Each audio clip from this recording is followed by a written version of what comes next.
પ્રસ્તુત છે કાર્યક્રમ આજના અતિથિ.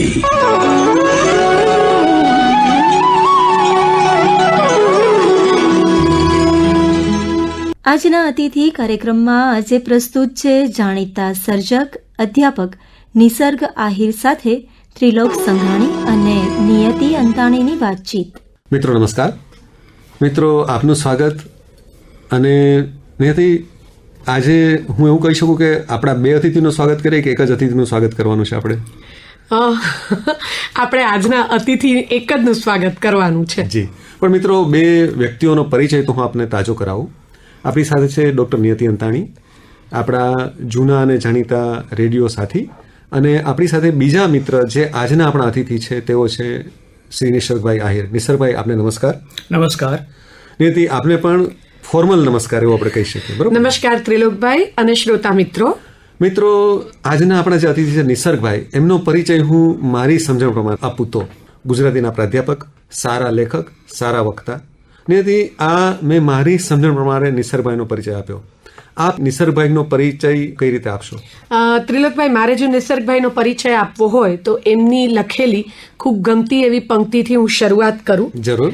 એમનો જે કાવ્ય સંગ્રહ છે પ્રેમ એટલે તું, એમાંથી લીધેલી એક પંક્તિ છે, તને મળીને પ્રેમ કરું એના કરતા તો અનહદ અઢળક આવું, કઈ કઈ થયા કરે પ્રત્યેક પળે સખી પ્રિય. પ્રશ્ન છે મને, તું પ્રત્યક્ષમાં જાજી હો કે પરોક્ષમાં? તો આ છે નિસર્ગ આહિર, જેઓ ગુજરાતી વિષયના અધ્યાપક પણ છે, સાહિત્ય સર્જક એટલે કે ગદ્યકાર નવલકથાકાર પણ છે, કવિ પણ છે, કલા મર્મજ્ઞ પણ છે, બહુ જ સારા વક્તા અને સારા એવા ઉદ્ઘોષક પણ છે, અને ઘણી ઘણી પ્રતિભા જેમનામાં રહેલી છે એવા આપણા આજના અતિથિ શ્રી નિસર્ગભાઈ આહિર. નિસર્ગભાઈ, આ અમારી સમજણ પ્રમાણે અમે આપનો પરિચય આપ્યો. આ ઓળખ થતી હોય વર્ષોની મહેનત હોય, ઘણા બધા પરિબળો આપણી આ ઓળખ પાછળ જવાબદાર હોય. આપણું ભણતર હોય, આપણું ગણતર હોય, આપણા સંબંધો હોય, આપણા સંજોગો હોય, ઘણી બધી વાતો હોય. પણ હું એવું એક મારી સમજણ પ્રમાણે એવું માનું કે આપણા જે ઘડતરના વર્ષો હોય એનું એક અમૂલ્ય યોગદાન હોય આપણી આ ઓળખ પાછળ. તો થોડીક વાત આપના ઘડતરના વર્ષોની, બાળપણના વર્ષોની તમારા શબ્દોમાં. ત્રિલોકભાઈ, હું ખેડૂતનો દીકરો છું. જી. ગામડામાં મોટો થયો છું, પ્રકૃતિની વચ્ચે મોટો થયો છું, અને ઘરમાં એક પ્રકારનું પારંપરિક વાતાવરણ એવું કે આતિથ્ય ભાવના હોય, પછી જે કોઈ શબ્દ ઝીલીએ પૂર્ણતામાં ઝીલીએ, કારણ કે કીર્તન મંડળી હોય એમાં પિતાશ્રી લઈ જાય, અમને મહાભારત અને રામાયણની વાતો કહે, તો એનાથી મારું ઘડતર થયું એમ ચોક્કસ કહીશ. નાના ગામમાં બીજી બધી સવલતો ઓછી, પણ પ્રકૃતિની નજીક રહેવાનું, અને ખબર નહીં કેમ પણ પહેલેથી એક પ્રકારની એ દિશા ખુલી ગયેલી કે હું જાત સાથે રહેતો, એકલો જ પ્રકૃતિ સાથે રહેતો, એકલો જ મારા પરિવેશ સાથે રહેતો, એટલે એમણે મને કશુંક ને કશુંક આપ્યા કર્યું અને મને ઘડતર અમારું કર્યું છે એમ હું ચોક્કસ કહીશ.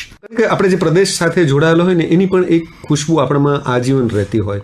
તો તમારું બાળપણ જે પ્રદેશમાં વીત્યું એના વિશે પણ થોડી વાત કરો નિસર્ગભાઈ. કેશોદ તાલુકો, જુનાગઢ જિલ્લો, અને નાનું એવું ઈસરા ગામ, એ મારું વતન. અમે લોકો ખેડૂતો વાડીમાં રહીએ. અમારું એક ફાર્મ હાઉસ છે જે પછી ડેવલપ કર્યું, હમણાં બગીચો ખરો રસ્તાના કાંઠા ઉપર. એટલે ગામડામાં જે કોઈ ભજનીકો આવે એ ત્યાંથી પસાર થાય, ભવાઈવાળા લોકો ત્યાંથી પસાર થાય, અને આતિથ્ય ભાવના એટલી સારી કે મારા દાદી, મારા મા અને મારા પિતા એમને ખૂબ સાચવે, એટલે લોકો સતત આવે અને એમની વાતોમાંથી એક મલક ખુલતો આવે. એટલે શબ્દ હું એક સર્જક તરીકે વાત કરું અથવા તો એક કલાના ભાવક તરીકે વાત કરું તો કલા મને એમના કંઠમાંથી મળી અને શબ્દ મને એક સત્વમાંથી મળ્યો, જે બિલકુલ જેવું કહેવાતું હતું એવું જ જીવાતું હતું. અને જે લોકોને મળતો એ પણ એટલા જ શબ્દની સાથે રહેતા, અને એ બધાનો ભાવ મને ક્યાંક ને ક્યાંક સ્પર્શ્યા કર્યો. એટલે હું ચોથા ધોરણમાં હતો અને પહેલી વાર મેં હિન્દીમાં કવિતા લખી, એ મને યાદ છે. તો ત્યાંથી છેક શરૂ થઈ. અને હું સારો કલાકાર પણ ખરો, એટલે સારા ચિત્ર બનાવતો, અને ખેતરમાં રહેતો એટલે માટીમાંથી મૂર્તિઓ પણ બનાવતો. એટલે એ કલા અને સંસ્કારો ત્યારથી સહજ રીતે આવ્યા. આ કોઈ સભાનતા નહીં, પણ સહજતાએ મને ઘણું બધું આપ્યું છે ત્રિલોકભાઈ. નિસર્ગભાઈ, આપણે અભ્યાસ કરતા હોઈએ છીએ ત્યારે આપણા અધ્યાપકો, આપણા ગુરુ પણ આપણા ઉપર ક્યાંક ને ક્યાંક પ્રભાવ પાડતા હોય છે અથવા એક પરિબળ બનીને આવે છે. એવી જ રીતે જે વાચન સૃષ્ટિમાંથી અથવા તો કલા જગતમાંથી આપણે પસાર થઈએ છીએ ત્યાં પણ કોઈક ને કોઈકનો પ્રભાવ આપણે ઝીલ્યો હોય છે. તો એવા કંઈક થોડા નામ આપી શકો કે તમે વિદ્યાર્થી તરીકે કે સર્જક તરીકે પણ જ્યારે આગળ વધ્યા તો કોનો પ્રભાવ તમારા ઉપર રહ્યો છે? ગામમાં ખાસ સગવડ નહીં, પરંતુ મારા મામા ભણતા હતા તો એના પુસ્તકો જે પણ મળે એ વાંચન બુક બહુ હોય છે, ખબર નહીં કેમ પણ હતી, તો જે પણ કંઈ મળતું તે વાંચતો. ગામમાં એક મોહન બાપા જોશી કરીને બ્રાહ્મણ હતા, એની પાસે ધાર્મિક પુસ્તકો, એ મારી પ્રતિભા જોઈને મને આપતા કે આ છોકરો તેજસ્વી છે તો કંઈક વાંચશે, તો એ રીતે મને મળતા. પછી હું ગુરુકુલમાં જોડાયો અને ગુરુકુલ, સ્વામિનારાયણ ગુરુકુલ જુનાગઢ, પછી રાજકોટ. તો ત્યાંના સંસ્કારો મને ખાસ કરીને માધવપ્રદાસ સ્વામી એટલા સારા વક્તા અને એટલા પ્રેમાળ વ્યક્તિ, સંત તરીકે તો મોટા, પણ એમણે વક્તૃત્વ કલા મારામાં વિકસાવી એવું હું કહીશ. એ રીતના નંદ સંતોનો જે ફાળો તે મળ્યો. અને પછી હું સેન્ટ ડેવિસ કોલેજમાં જોડાયો. ત્યાં મારા ગુરુ ફાધર ફ્રાન્સિસ આર પરમાસર, વીણા શેઠ, એમણે મને ઘણું બધું આપ્યું. એટલે ખરું ઘડતર મારું કોલેજ કાળમાં થયું, કારણ કે એ પહેલાં મને સભાનતા જ નહોતી કે શબ્દ સાથેના સર્જનની, જે કે વાંચતો પણ શું વાંચું, કેવું વાંચું ખબર નહીં. અને ત્યાર પછી મેં ભાષા ભવનમાં MA કર્યું અને ત્યાં મારી એક આખી દિશા ખુલી ગઈ. સુમન શાહ, ચિનુ મોદી, સતીશ વ્યાસ, કુમારપાળ દેસાઈ, પ્રસાદ બ્રહ્મભટ્ટ અને કીર્તિદા જોશી એ મારા ગુરુઓ અને એટલા જ સારા મિત્રો. એમાં તમે એક પણ ખરા નિયતિબેન. તો એ બધા મિત્રોને કારણે જે શબ્દ મને મળ્યો અને જે ઘડતર થયું, અને ખાસ કરીને સુરેશ જોશી મારે ભણવામાં આવ્યા અને સુમન શાહે મને ભણાવ્યા. અને સુમન શાહ એ સુરેશ જોશીને ભણાવે ત્યારે ઘણું બધું પ્રાપ્ત થતું હોય છે. તો અમારો પ્રભાવ હું કહું કે અમારા ગુરુજનો અને ગુરુકુલ, અને બીજું ખબર નહીં, પણ એક સહજ રીતે ક્યાંક બધી દિશામાંથી આપણે આનો ભદ્રાકૃતો જે કહીએ છીએ એ આપણે મળતું રહેતું હોય છે. હાજી, સારા વિચારો, સારા આપણને મળતા રહે. એક દિશા પકડાઈ નિસર્ગભાઈ અધ્યાપનની, તો એ કઈ રીતે પકડાઈ? હું આમ તો IAS ની પ્રિપેરેશન કરતો. ઝેવિયર્સમાં મેં ગુજરાતી એટલા માટે રાખ્યું કે હું ગુજરાતી સાહિત્ય સાથે IAS થઈશ, સિવિલ સર્વિસીસ આપીશ.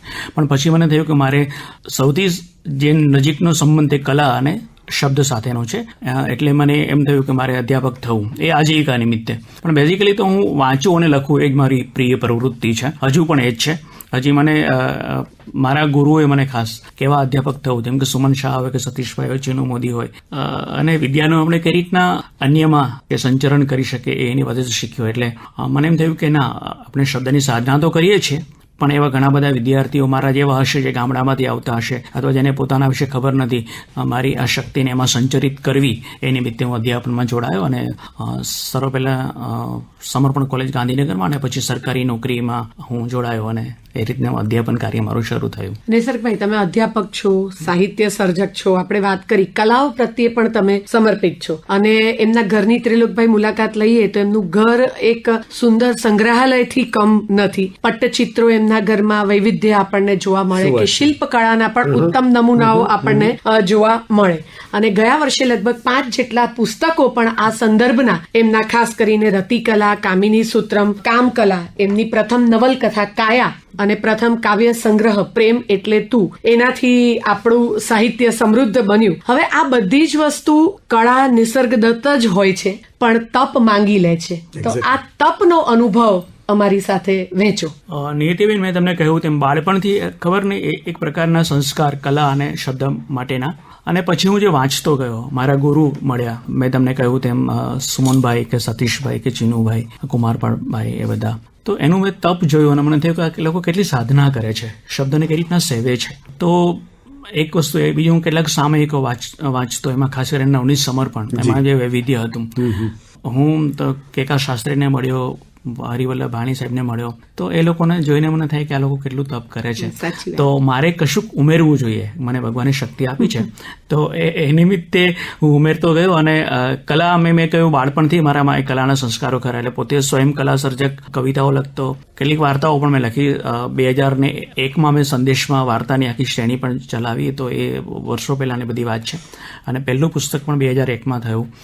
એ રીતે શબ્દ પાસે પહોંચ્યો હું. અને ખાસ તો આટલું જ કે મારા જીવનનો મંત્ર છે ત્રિલોકભાઈ આ કે આપણે કશું પ્રાપ્ત કર્યું છે, એ જ્ઞાન છે કે એ સંસ્કારો છે, આ પૃથ્વી આપણને ઘણું આપ્યું છે, ચારે દિશામાંથી આપ્યું હતું, તો આપણે બી આપણું કશું કે ઉમેરીને આપવું.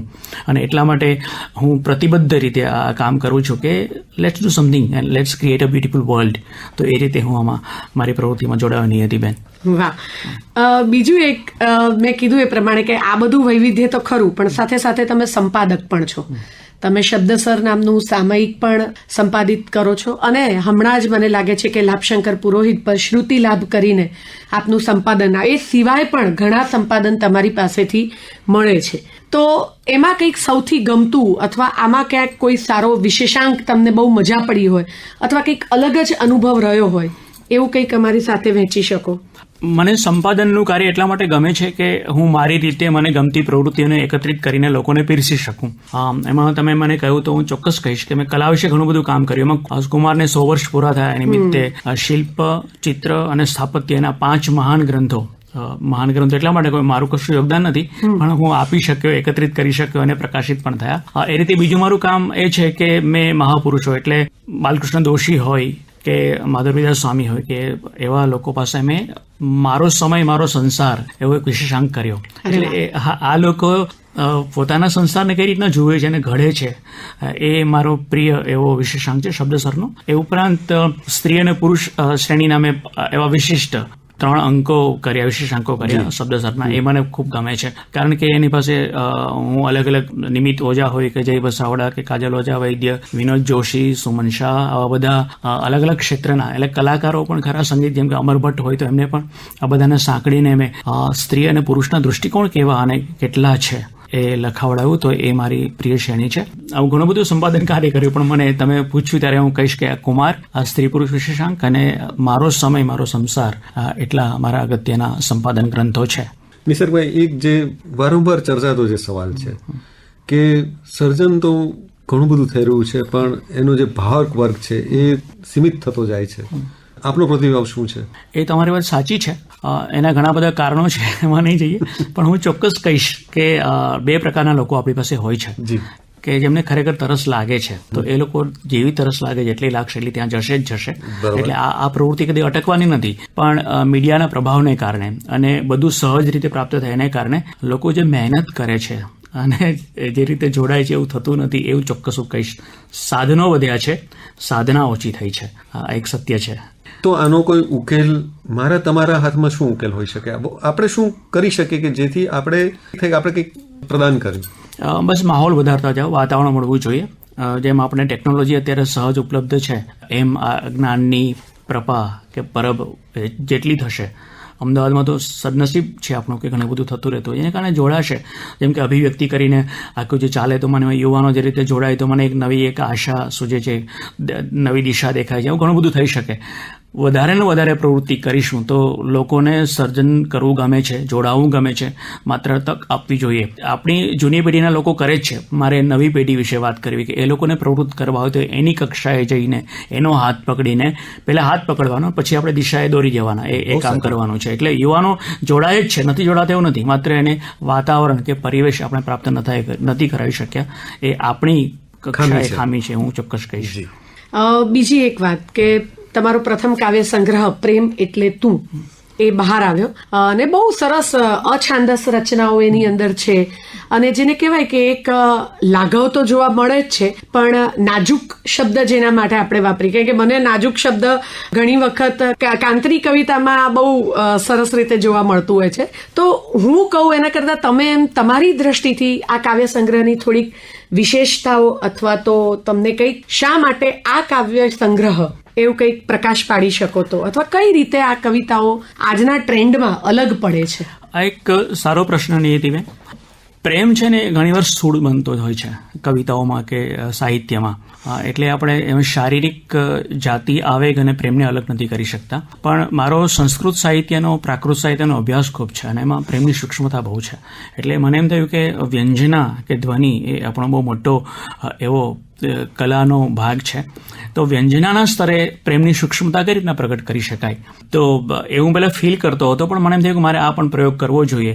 એટલે સૂક્ષ્મતાના સ્તરે, વ્યંજનાના સ્તરે પ્રેમના જે જાત જાતના આવિર્ભાવ જે તરત પકડાતા નથી, દેખાતા નથી, પણ એ અનુભવાય છે. તો મારો આખો પ્રેમ એટલે તું એ એક્ટ ટુ ફીલ ત્યાં સુધી લઈ જવાની વાત છે, જોવાની નહીં પણ ફીલ થાય ત્યાં સુધી. અને મેં સૂક્ષ્મતા પકડવાનો પ્રયાસ કર્યો છે. કેટલો સક્સેસ રહ્યો છું, એમાં સફળ રહ્યો છું, એ તો વિદ્વાનો કહી શકે, પણ મારો પ્રયત્ન આ પ્રકારનો છે કે સૂક્ષ્મતા અને જે અમૂર્ત એવા સંચલનો છે એને હું મારી કવિતામાં પકડું. એમાં ઘણા બધા પ્રકારના, જેમ આપણે દર્શન છે, શ્રવણ છે, સ્પર્શ, આલિંગન, એનાથી સિવાયના જે નાના નાના સ્થિત્યંતરો છે પ્રેમના, બે વચ્ચેના સંધિકાળનું જે સૂક્ષ્મ છે, એવું ઘણું બધું મેં એમાં આકારિત કરવાનો પ્રયાસ કર્યો છે. નિયતિબેન, બીજું એક ખાસ કે આપણે અભ્યાસમાં ભણાવતા હોઈએ છીએ કે સાહિત્ય કળા સૌથી ઉચ્ચ ક્રમ ઉપર આવે છે, કળાના જે પ્રકાર છે એમાંથી. તમે ચિત્રકલા સાથે પણ સંકળાયેલા છો, સુંદર ચિત્રો દોરો પણ છો, શિલ્પકળા સાથે પણ છો, કેલિગ્રાફી પણ એટલી સુંદર છે. તો ખરેખર એ આપણે જે કળાના જે ક્રમ બતાવ્યા છે કે સર્વશ્રેષ્ઠ સાહિત્ય કળા, એ કારણ કે તમે પાંચે પાંચ સ્થાપત્ય, શિલ્પ, ચિત્ર, આ બધી જ કળા સાથે સંકળાયેલા છો, તો એ જે ક્રમ છે એ ખરેખર યોગ્ય છે કે પછી એ સંદર્ભમાં શું કહી શકશો? ના, એ ક્રમ જરા યોગ્ય નથી. એક નાનકડું જોડકણું હોય એના કરતાં તાજમહાલ ઘણો વધારે શ્રેષ્ઠ છે. એટલે એ બરાબર કે એ આપણે જે એના ઉપાદાનો છે એના આધારે આપણે આવો વર્ગભેદ કરીએ, અને જરૂરી હોય અભ્યાસ માટે બધી વસ્તુ આપણે વર્ગભેદ કરવો પડતો હોય. પણ જે ઉત્તમ છે, માની લો કે સાલોડો ડાલીના ચિત્રો છે, અને તમે કોઈ એવી કક્ષાએ મૂકો કે જે બધી કલાઓમાં તમને જુદા પ્રકારનો આપણને ભાવબોધ કરાવે. દરેક ક્ષેત્રમાં આવું છે. એટલે તમે શિલ્પની વાત કરો કે સ્થાપત્યની વાત કરો કે સંગીતની વાત કરો, તો એ બધામાં ઉત્તમ જે કૃતિઓ છે તે ઉત્તમ છે, એની સાથે સરખામણી નહીં થઈ શકે. એટલે કવિતામાં બી એવું છે, કાલિદાસ જ છે, શેક્સપિયર છે, વાલ્મીકી છે, અને એની સામે આજકાલ જોટકના જેવી કવિતાઓ એફબીને કારણે, સોશિયલ મીડિયાને કારણે લોકો રમતી મૂકી દે છે. તમે એને એક શબ્દ સાધક હોવાથી મહાન છે, અને એને કારણે તમે રોદા જેવો શિલ્પી અથવા તો માઇકલ એન્જેલો એ દૃશ્ય કલામાં છે, એ જે કક્ષામાં નીચે ઉતરતી કક્ષામાં આવે એવું તમે ક્યારેય નહીં કહી શકો. એટલે એ સાધના કેટલી છે, સત્વ કેટલું છે અને શાશ્વતી કેટલી છે, એના આધારે તમે કોઈ પણ કૃતિને મૂળવી શકો. બાકી આ પ્રકારનું વર્ગીકરણ અભ્યાસ માટે ઠીક છે, જનરલાઇઝેશન ન કરી શકો કે સાહિત્યકાર ઉત્તમ છે અને દૃશ્ય કલાવાળો જે છે તે નિમ્ન કક્ષાએ આવે. જી નિસર્ગભાઈ, આપણે જ્યારે ભાષાની વાત કરીએ તો આપ અને ડૉક્ટર નિયતિ બંને અધ્યાપન સાથે સંકળાયેલા છો, તો ગુજરાતી ભાષાના અભ્યાસોની સંખ્યા અને એની ગુણવત્તા વિશે આપ શું કહેશો? આ એક બહુ સળગતો પ્રશ્ન ત્રિલોકભાઈ, અને તમે પૂછ્યું એ સારું થયું. હું ચોક્કસ કહીશ કે ગુજરાતી ભાષા મરવાની નથી, પણ ગુજરાતી ભાષાનું સૌંદર્ય અને સત્વ આ ધીરે ધીરે ઓછું થતું ગયું. લોકોને પડી જ નથી કે મારી ભાષાની માવજત કરવી જોઈએ, એનું સંરક્ષણ અને સંવર્ધન કરવું એ ભાગ ભૂલાઈ ગયો છે. તમે ભાષાને વ્યવહારની કક્ષાએ વાપરો છો, પણ એનો જે વૈભવ છે એની કક્ષાએ જવાનું ઓછું થઈ ગયું છે. એટલે ગુજરાતી ભાષાના સમાનાર્થી શબ્દો છે, એના રૂઢિપ્રયોગો છે, એની કહેવતો છે, સાહિત્યનો જે વ્યાપ છે, એમાં લોકો ઓછો સ્પર્શ કરે છે, અને એના માઠા પરિણામ આપણે ભોગવવાના રહેશે. અને એમાં હું અમારા જે અધ્યાપકો, હું પહેલો વાંક જોઉં છું કે હું સમૃદ્ધ નથી, તો મારા વિદ્યાર્થીને ત્યાં કઈ રીતે લઈ જઈ શકીશ.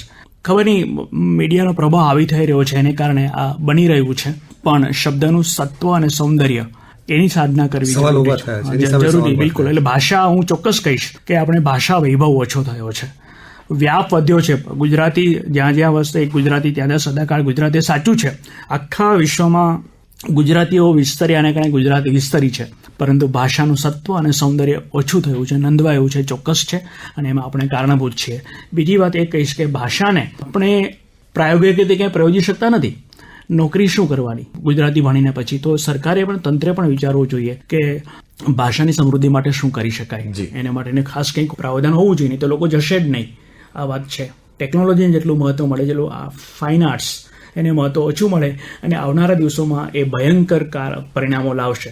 કલા જ માણસને ટકાવે છે, કલા જ સધ્યારો કે આધાર બને છે. એમ ભાષા જ જેટલી સમૃદ્ધ હશે એટલો માણસનો ચેતો વિસ્તાર થશે, જેટલો ચેતો વિસ્તાર થશે એટલે આત્મસંતુષ્ટિ થશે, અને એ જીવન માટે પણ એટલું ઉપયોગી છે. ત્રિલોકભાઈ, જી એક છેલ્લો પ્રશ્ન લઈ લઈએ.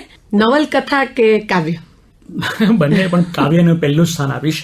હાજી, કવિતા મને સૌથી વધારે. થોડીક વાત તમારી પ્રથમ નવલકથા સંદર્ભે કાયા મેં વાંચી છે, એટલે હું કહીશ કે અત્યારના સમયની સમસ્યા તો નહીં, પણ શું કહી શકાય કે અત્યારની પરિસ્થિતિને વણી લેતી અથવા તો અત્યારની જે વિચારસરણી છે એને વણી લેતી એક નવલકથા છે.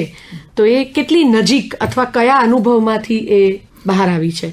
હું એક શબ્દને મારા જીવનમાં સૌથી વધુ પ્રેમ કરું તો સંપ્રજ્ઞતા, એટલે જાત સાથે જોડાઈને રહેવું અને જે કંઈ કરીએ એના સાક્ષી ભાવ આપણે હોવો જોઈએ.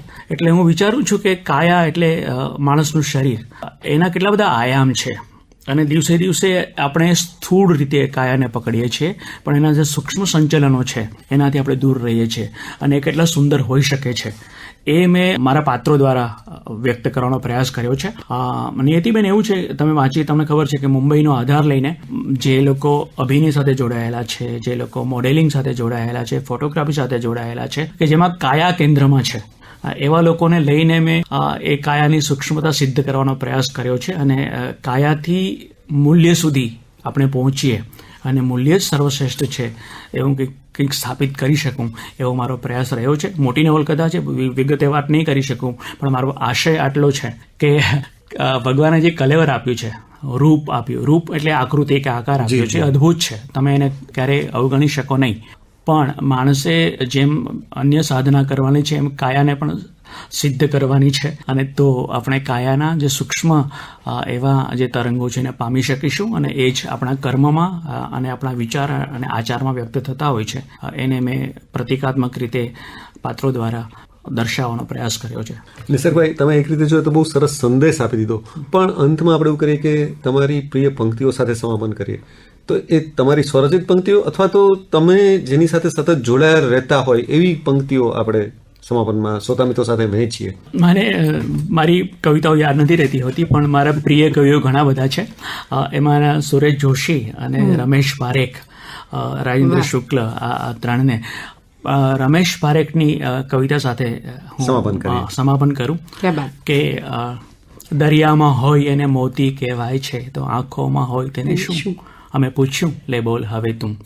તો જીવનનો પણ એક સવાલ છે કે આપણે જે દેખાય છે એની પાછળના જે પડછાયાઓ છે એ આપણે પામી શકતા નથી. તો અને સુરેશ જોશીની પણ એક નાનકડી પંક્તિ સાથે હું મારી વાતને ટાંકીશ. મૃણાલ મૃણાલ તું સાંભળે છે, તું ક્યાંથી સાંભળશે મારો અવાજ, અને આપણો અવાજ કોઈ નથી સાંભળી શકતો. એના જે એટલા બધા તરંગો સુરેશ જોશી મૂક્યા. તો એ આ કવિતા તો બહુ લાંબી છે, પણ એનો આરંભ મૂકીને મારી વાત પૂરી કરું છું. તો નિસર્ગભાઈ, ડૉક્ટર નિયતિ, ઘણી બધી વાતો વચ્ચે કેટલીક સૂક્ષ્મ વાતો પણ તમે વહેતી મૂકી દીધી અને એક અલગ નિસર્ગભાઈનો પરિચય અમને આ વાતો થકી થયો. આપનો આભાર ડૉક્ટર નિયતિ, આપનો પણ ખૂબ આભાર. ખૂબ ખૂબ આભાર ત્રિલોકભાઈ. આપણા બંનેને ખૂબ આભાર કે મારે આ રીતના તમારી સામે મારા અભિવ્યક્તિના કેટલાક મુકામો મૂકવાના થયા. Thank you very much. Thank you.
આજે આપ સાંભળી રહ્યા હતા કાર્યક્રમ આજના અતિથિ.